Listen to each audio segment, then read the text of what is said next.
Hey, what's going on? It's Brian. I'm back with another video. I took one earlier this morning. Came out just fine, maybe yesterday morning.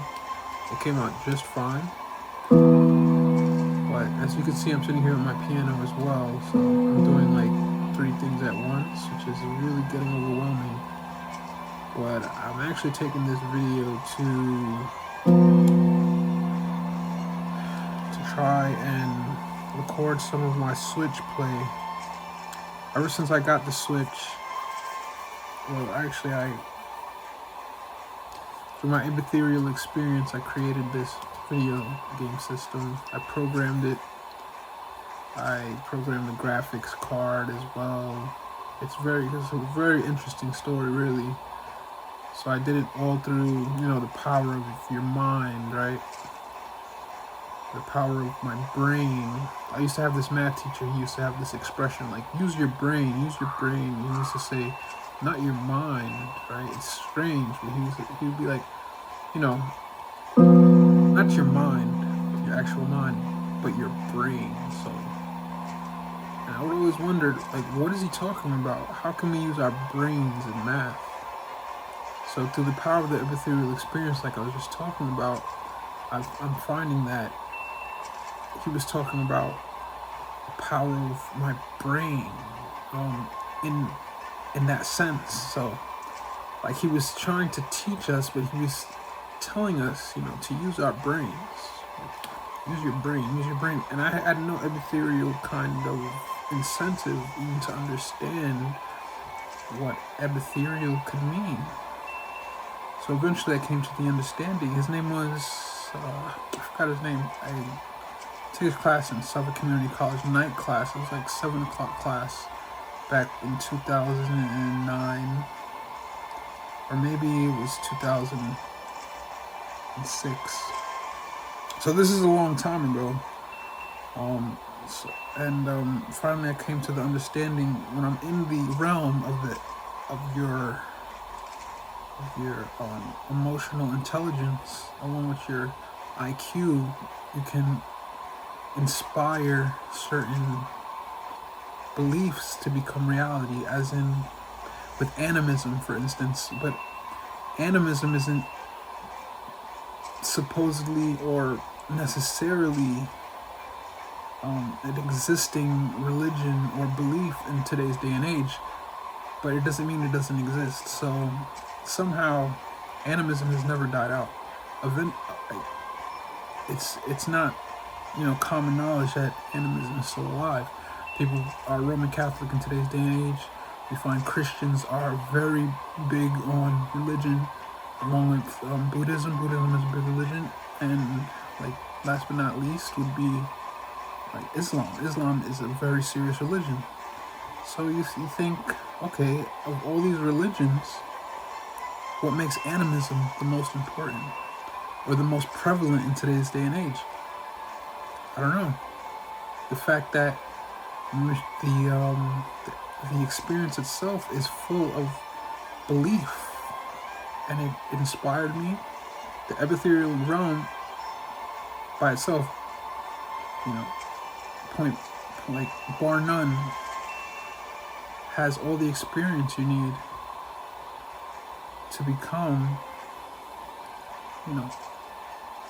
to possess basically any, I don't know if you want to call it possession, right? Because it's very much real.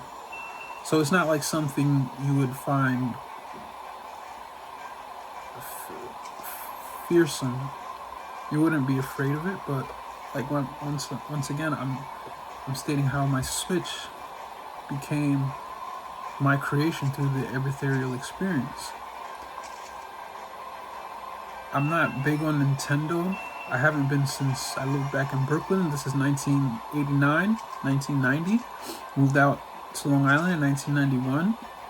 I was a big fan of the summer of 1990. So the year 1990 to 1991 was the third grade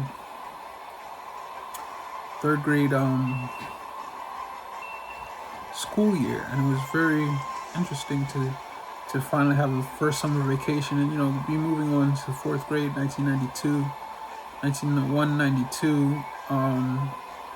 and fifth grade, 93, 92, 93, right? I mean, my math isn't perfect, but it's close. So I was basically the type of person to stick to what I know. And I knew Nintendo. I knew Super Nintendo. And I knew Sega Genesis. So finally, I'm becoming to understand who I am. And my fifth grade teacher told us that Africans always had a belief in animism. And we always knew that animism was something that you don't believe in if you're not African.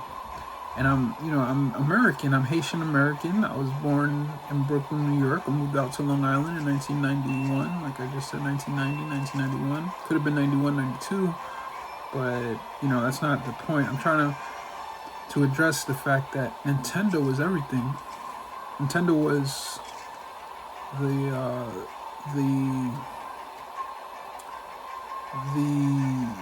mainstay of the video game world. So everyone had a Nintendo. Everyone, from, you know, the African people believing in whatever they believed in, to like Germans and Russians and whoever you are, like you know,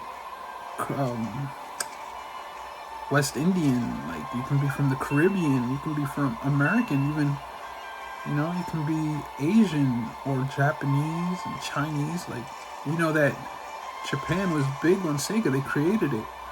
So, you know, once again, animism is nothing to think that you can be afraid of once you enter the immaterial realm. But if you ever believe in animism without any ethereal experience, you'll think that it isn't something that's plausible. It isn't something to believe in.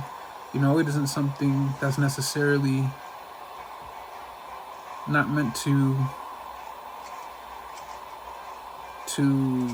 create the fear in you to make you hide under your sheets because you're scared of what could be possible in plain sight, and you don't think that it has any concrete, you know, kind of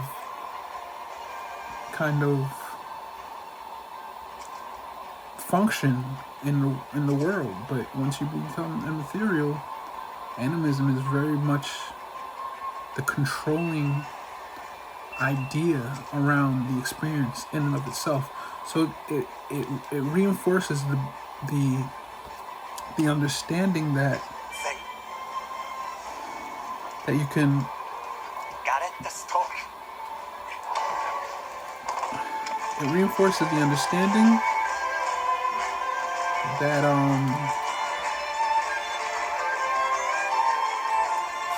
so I'm 8 minutes in. I don't want to run out of more time, but it reinforces the understanding that let me just lower down the volume. I can't hear myself, but the switch is awesome. It reinforces the understanding that nothing is inanimate. Nothing in this world is inanimate. So everything has some kind of energy to it. And, you know, you don't think these things possible, but everything breathes. Everything is alive, from a tree or a rock on the ground within the earth, which we know is alive because trees grow out of the earth, but everything from a rock in the ground to, you know, like a woodwork craft that you know you might create at your grandparents' house one year, and you don't think that it's real, but somehow, in some strange way, you know, through the matrix of this ethereal realm, these things are alive and they're active. Not only are they active, but they were created with the intention that one day They will become a part of you. You will breathe this life into them. And it's not anything to think is strange per se. Like I said, it's not something you should learn to fear, because it does sound strange.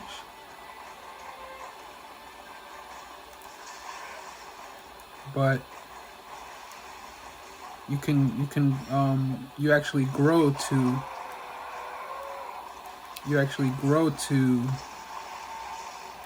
understand that we were never meant to just be normal people. We were always meant. Oh shoot! This monster's really beating me up. Let me pause this game. So I'm pausing the switch now. I just wanted to talk about how the ethereal realm gave me the ability to create this, multi-million-dollar video game console. So what do I do as, a 21-year-old, 22-year-old young man? How do I begin to think, this is becoming an actual thing? I didn't want to be afraid. The first thought that came through my mind was, I'm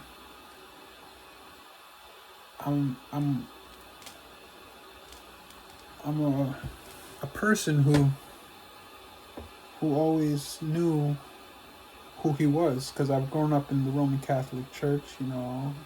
I've always knew what it was to believe in a power higher than myself, and without that belief, I would have never been able to conquer these thoughts the way I did. Like, just coming about to believe each and everything, piece by piece, was placed in front of me, and I knew that God was real. I knew that God would eventually become to an actual person. God can actually become a man, like in John, like in Revelations, the book of Revelations, or the book of John.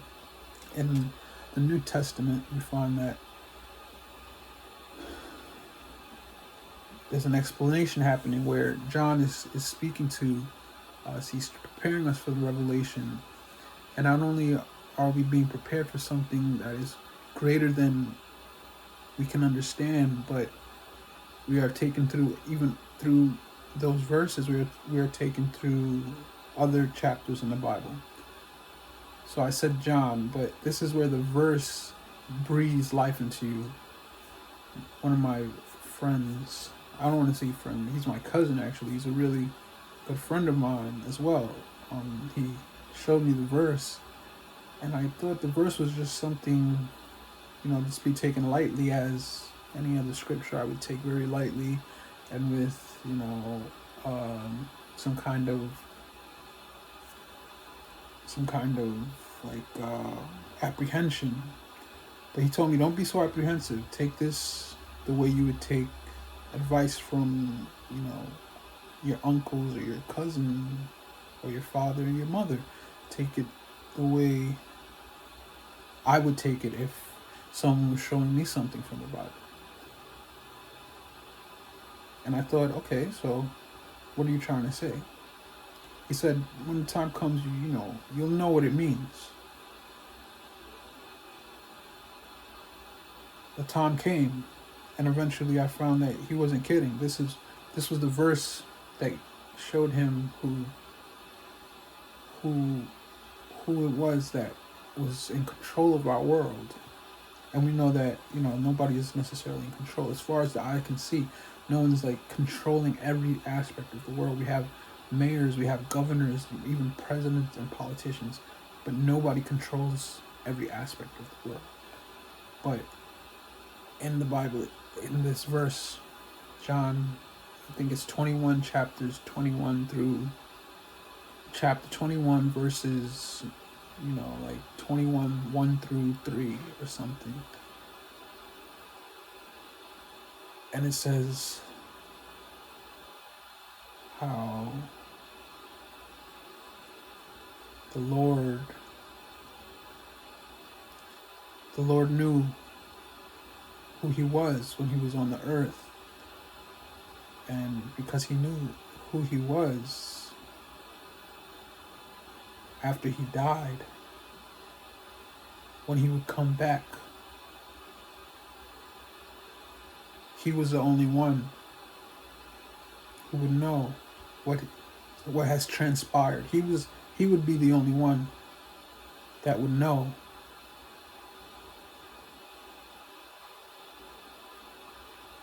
what he has said. And because he's already lived the experience, he's already done it after his resurrection, or what would be understood as, what you can see as, would normally be understood as resurrection. Like he said, I knew, he said, I knew he was the Lord. I knew he was God. I knew he was the Lord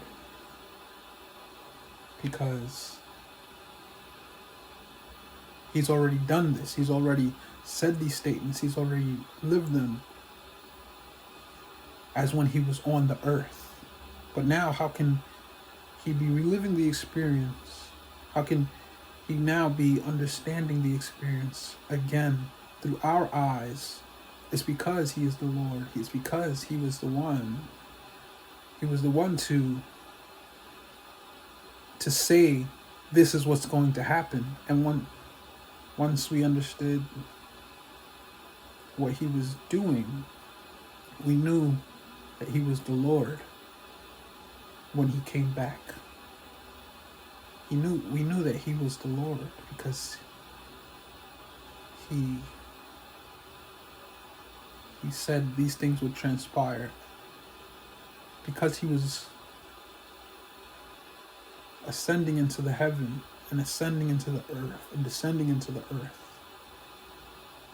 He had a specific understanding of each event as it was happening. And because he was to be reascending and maybe once again redescending, as with the resurrection, we know that we expect Jesus to come back. We expect the Lord to return to hopefully save us from our troubles.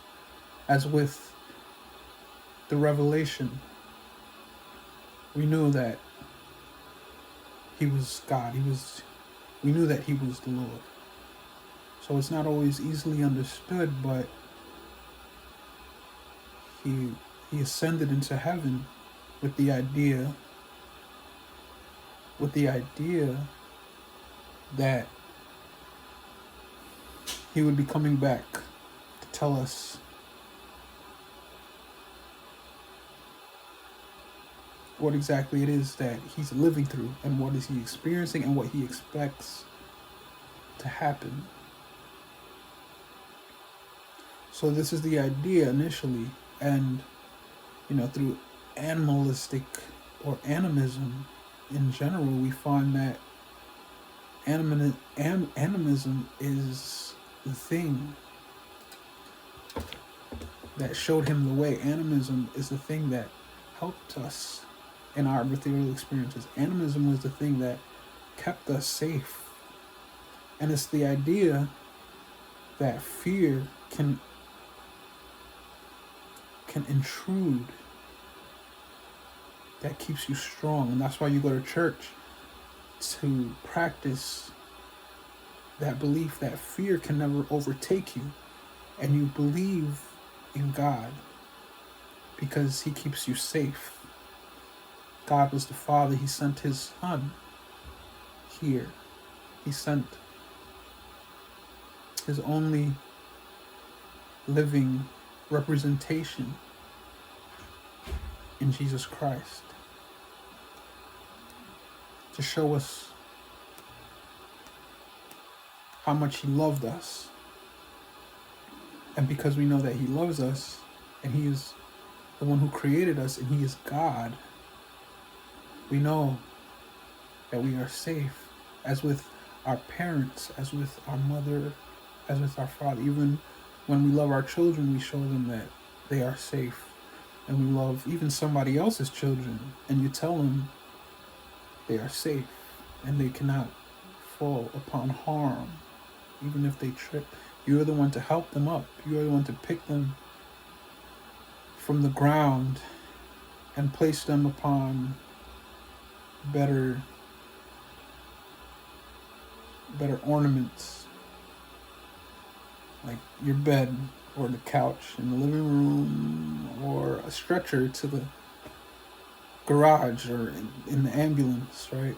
You say you save them from pain, you save them from harm, and that's the intention. Here we know that God is our harbor. We know that God is our hiding place. And once you enter the ethereal realm, you think, what am I supposed to believe? Of course, if you've been praying all your life, you know that God is the one who fills that void, and you don't hesitate to believe. And that's a major point. If you never think of God, if you never believe in Jesus and what he's put himself through to show us who our Father is and how he loves us, if you never think to believe those thoughts, then you can indeed fall prey to some of those beliefs. But it's not easy, because you have your parents, you have your mother, you have your brothers and your sisters, even your brothers and your sisters. You have your friends and your neighbors, and they all bring this understanding upon you that these things aren't easily befallen. But if you cherish these things, they are there for you. And as long as they're there, there's no fear that can overtake you. But that's the thing, in this world, you have to believe in order to activate that harbor, that safety. And you'll begin to see that God was always there for you, even though you don't believe all the time. You understand that he's there. And as long as you've always believed and you've always prayed, you know that this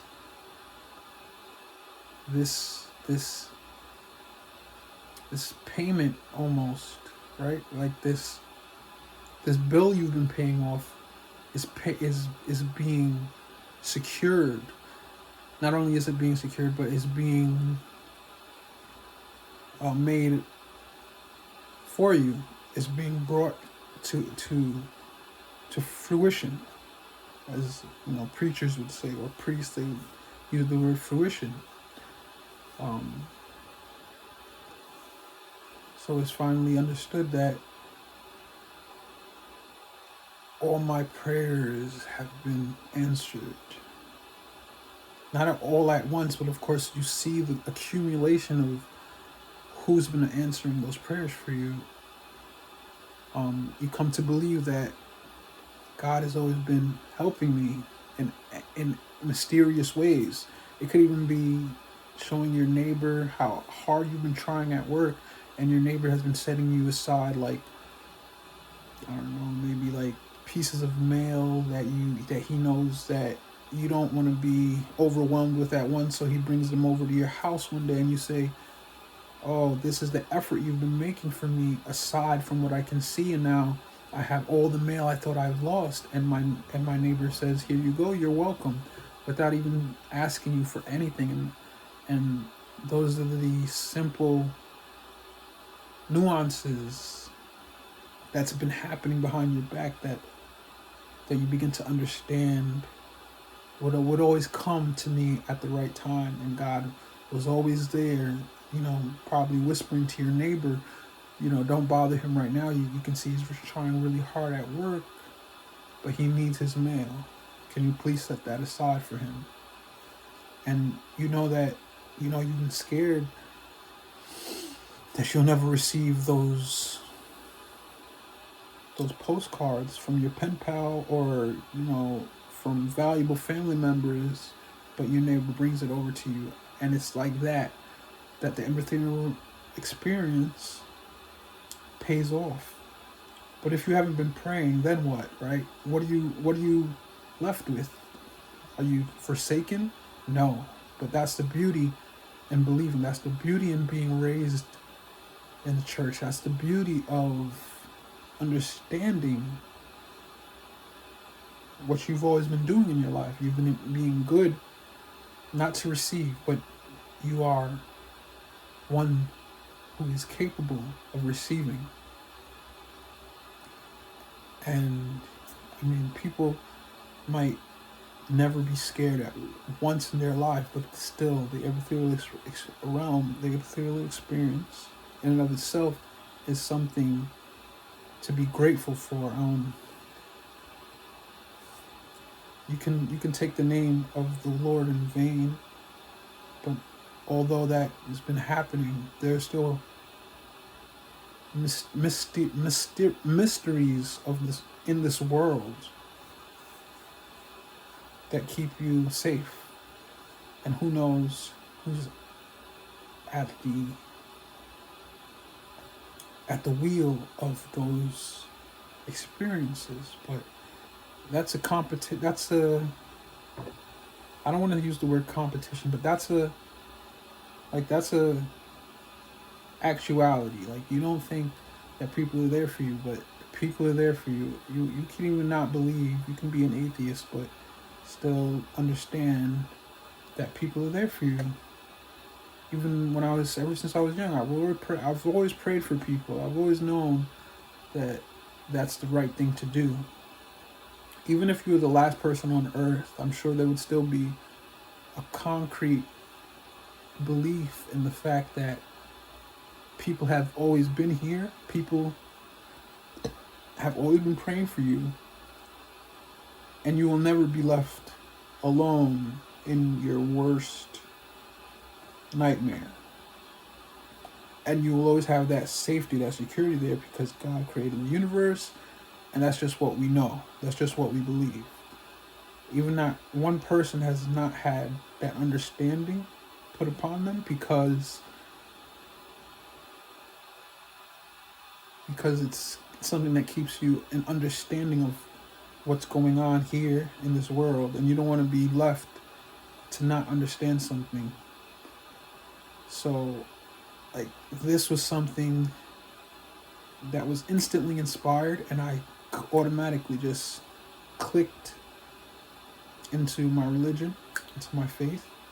Then I said, what's next, And I knew that I'm a big gamer, so I brought it upon my understanding to breathe life into a new console. And here's the switch. I'm playing Monster Hunter Rise right now, and I'm thinking, how grateful am I for this experience? I mean, it's really something that I couldn't understand in 1992, but it's just like a really big blessing that's been placed upon me, that's been placed here.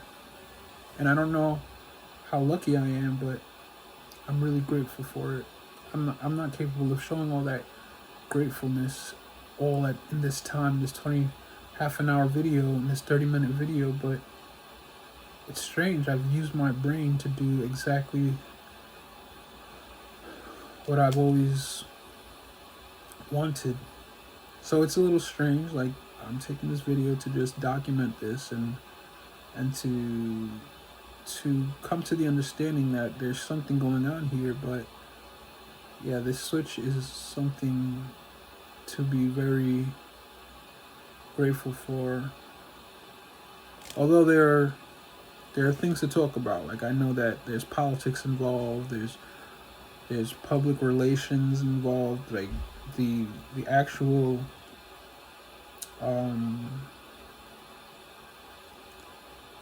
revenue on what could be deemed as multi-million-dollar video game console is not something to take lightly. So Like these public relations will never be completely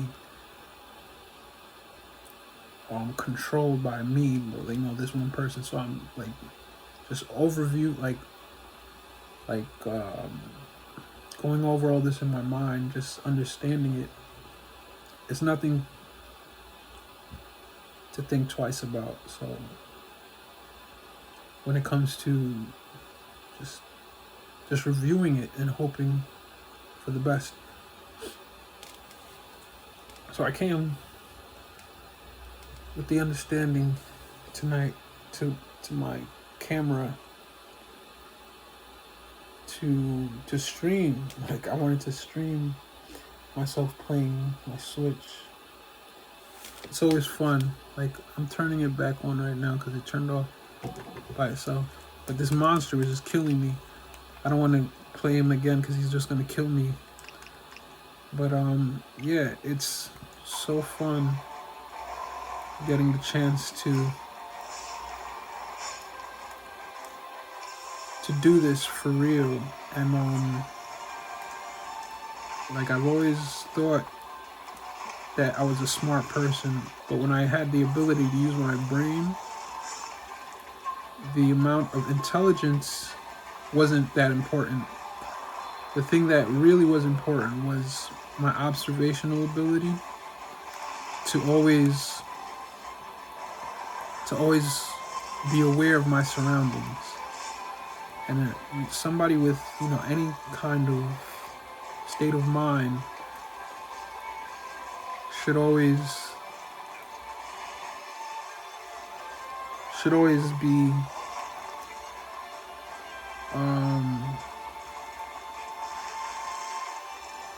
in the understanding that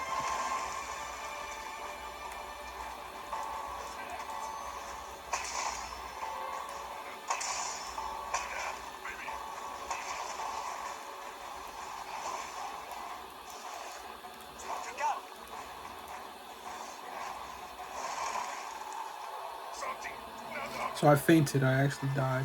They're taking me back and dumping my body. But yeah, this is one of these programs that I would never have thought be possible. But through the magic of this ethereal experience, I found I can do exactly what I've always, secretly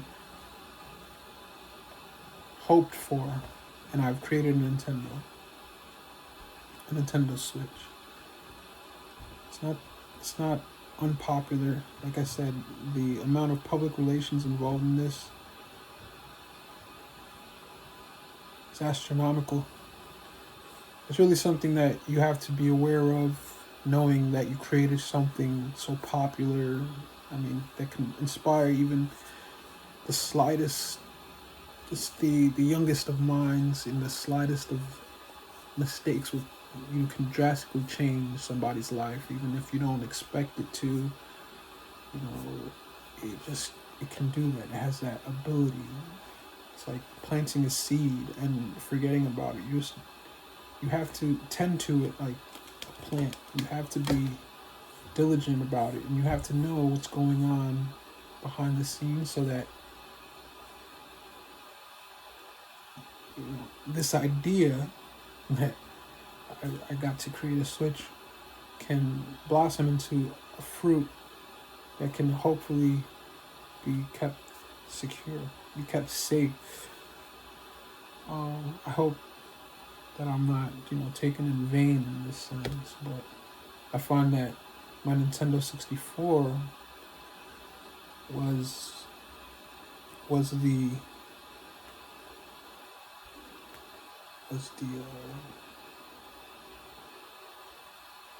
the starting point. Without my Nintendo in general, I would have never been able to do this.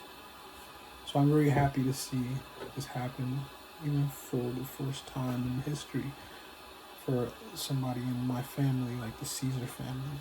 I want to say the Caesar family, but the Caesar family, it's the name itself is so vast that I don't know exactly what's always going on within it. But hey, like I said, this immaterial realm is nothing to think that you can't understand or observe these things and then begin to inspire the understanding of it taking place in front of you with diligence and discipline and determination. You can find that you'll begin to see those things transpire. So on Nintendo 64, which is right here, was always the thing to bring like a lot of happiness. I was always the type of person to be grateful for this, and I don't know who created it, but it's something that's very popular. You bring this up in any conversation, somebody's gonna know what it is and how much fun they had with it and what they did on it. So with this, I kept it very basic. I've played the Super Nintendo. I've played the regular Nintendo. Even moving on, I've played the Nintendo Dolphin, which is also like known as the Nintendo GameCube. And I've played the Nintendo Wii, but very rarely. And I played the Nintendo Wii U, and the Wii U was the latest, system. That was the one that can outbeat this Switch. But people are now saying that this is a generation before its time. I did it with the understanding that I can inspire present day generation in video game. So this is not the only one. I don't want to sound greedy or somebody who's full of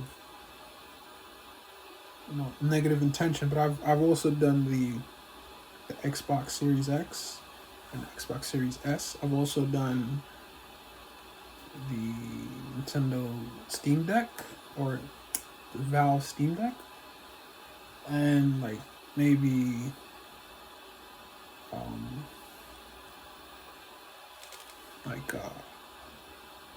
the Nintendo Switch. So that's 4 of them, which I know that I can remember at a moment's notice. But there could be more. I think I've done some light work on the PS5, but I haven't played Sony PlayStation since 1994. And I didn't want to completely overtake the whole video game enterprise. And it's like I said, it's a multi-million-dollar company. I don't want to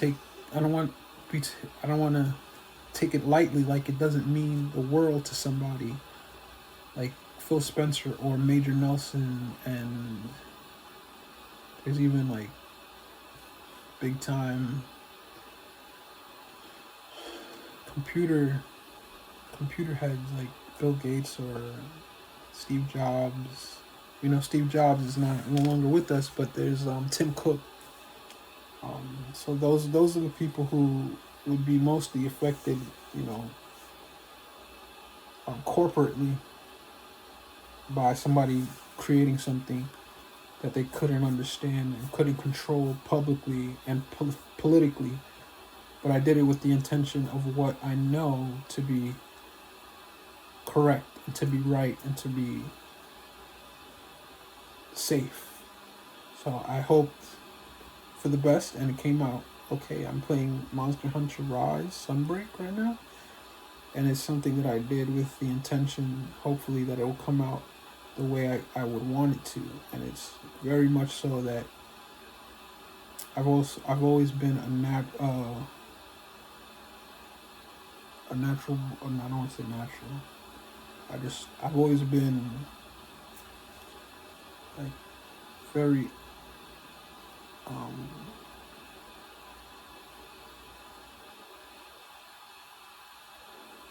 very centered around the idea that I have the ability to demean what's right within my own self. And I did it with the intention that I can help the video game business, even if nobody's in particular is asking for help. But it's something that I hope that wouldn't crash the stock market, because I don't know if somebody would think, oh, this is just made by some random person. Let's just crash the stock market just because we don't want them to enter them through around and do this again. You never know. So, like, publicly, this was something that I was hoping the best for. And we know that Nintendo, along with Sega, is made overseas. It's made in Japan. So, like, the Nintendo enterprise is in Japan. So I was just hoping that, this wouldn't,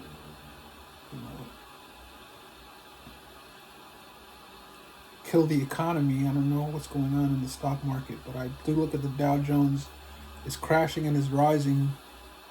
It's going up and down, 200 points one day, 1,000 points another, then back down to 1,000, from 1,000 or 800 back up to 800. So it's like crashing and rising, and it's very strange what's going on. But I don't know if I can actually destroy anything besides maybe a few people's bankrolls. But it's nothing that I don't think is going to work out for the better. So I'm just hoping for the best right now.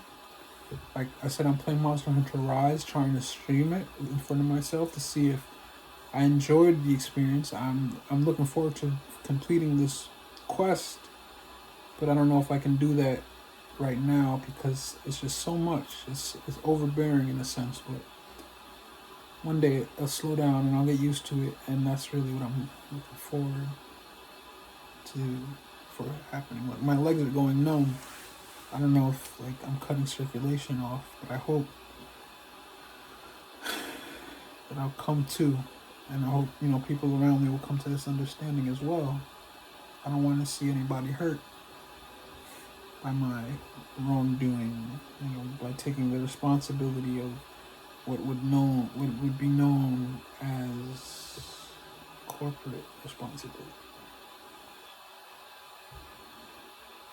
So much more to say, but I'm going to cut it short there because I don't want to take too long of a video on my iPhone.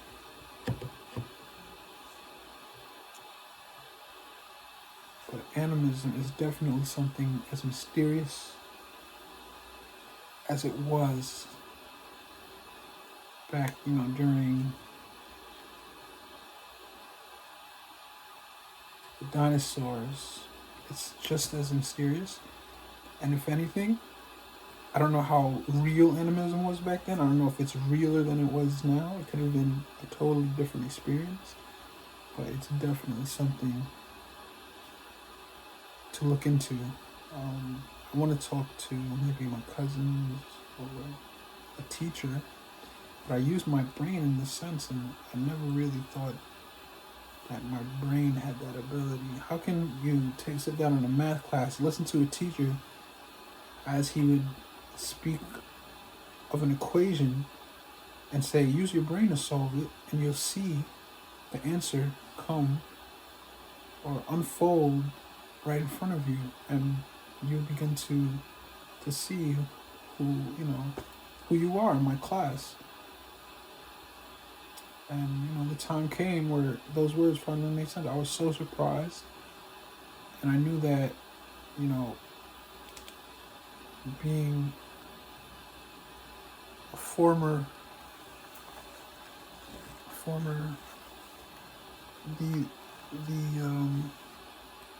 being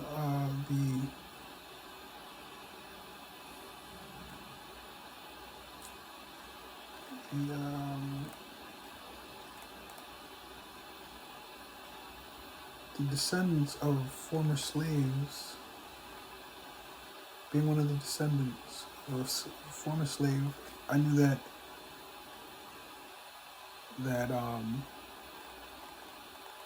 animism was in my blood, and not only I just meant in mine. You know, animism is in the African blood, the bloodline, Haitian, American even, and we've been like Haitian American. I'm here now and still inspiring the thoughts of animism, hoping that people as well always believed in animism, and it's nothing to think that is odd.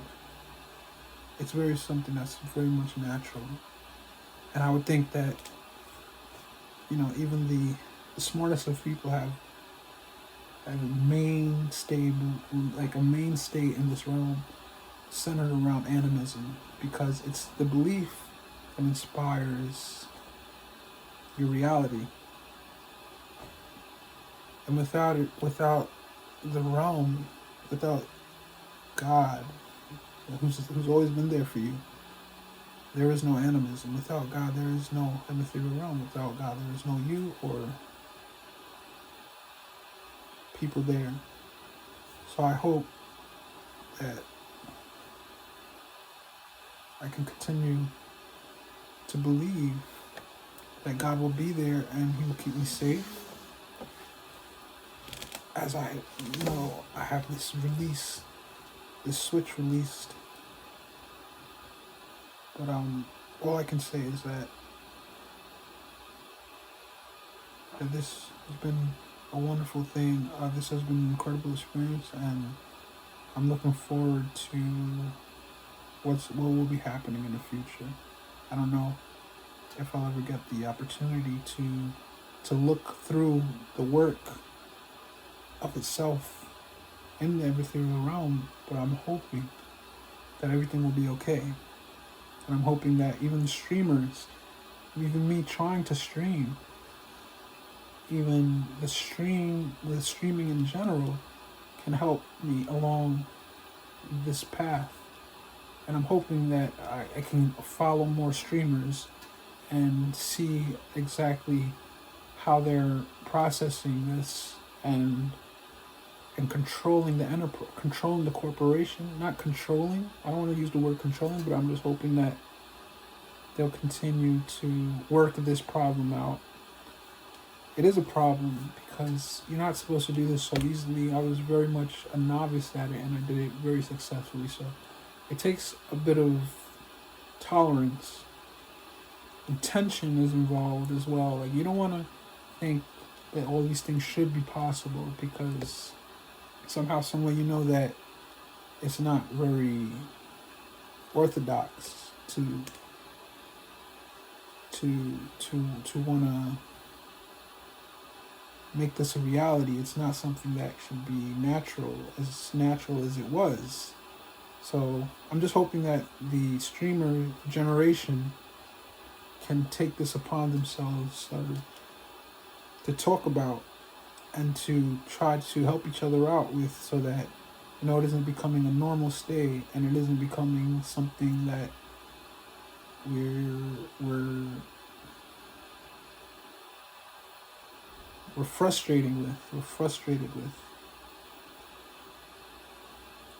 So I'm hoping for the best with the Switch. I do have friends that are interested in it, and I don't want to frustrate them, and I don't want to be frustrating to them, because I don't know where that energy can lead in my life or in their lives, because they have children too. So it's just something to watch out for. So this has been another video of me, B. Caesar, or how I usually say my name, Brian Caesar. Coming at myself in this day and age. It's September 21st, 2022. Could be September 22nd, 2022 at this moment. And I'm basically here delivering the message that should be delivered. I'm hoping to see myself continuing with these video memoirs or memories or journals or entries, and I'm hoping for the best. So I'm signing out. I hope I want to see my progress in this sense. Maybe I should make this the topic of all the rest of my videos for the next month, but who knows? I don't know if I'll make another one this month or next month. So I'm just hoping just to keep up. Even if I don't make videos, I'm just hoping to keep up. And that's really what I'm hoping, like what I'm doing. So yeah, I'm going back to Twitch right now. It's late. It's it could be past midnight, right? So I just want to say, have a nice night, and I'll see you next time.